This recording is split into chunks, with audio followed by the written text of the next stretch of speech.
আসসালামু আলাইকুম, সবাই কেমন আছেন? আশা করছি ভালো আছেন। আমিও ভালো আছি। বাড়িতে আসা ৩ থেকে ৪ দিন হয়ে গেল, কিন্তু নানু বাড়িতে এখনও যাওয়াই হয় নাই। নানি তো ফোন দিতে দিতে আমার অবস্থাই খারাপ করে দিছে। মানে যখন ঢাকায় ছিলাম তখন বলছে বাড়িতে আসলে আমার এখানে আসবি।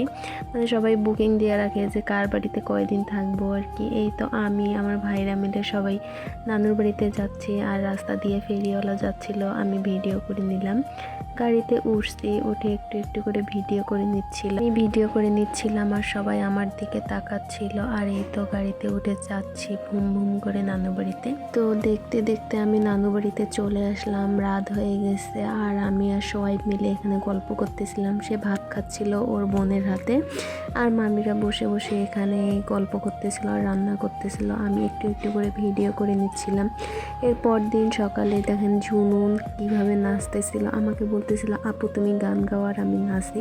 মেয়েটা কিন্তু অনেক কিউট, সবাই মাশাআল্লাহ বলবেন, মানে পাকনা বুড়ি একটা। এর ভিডিও আপনারা আগেও দেখছেন। আর আজকের ভিডিওটা আমি এখানেই শেষ করছি। সবাই ভালো থাকবেন, সুস্থ থাকবেন, আমাদের জন্য দোয়া করবেন। আল্লাহ হাফেজ।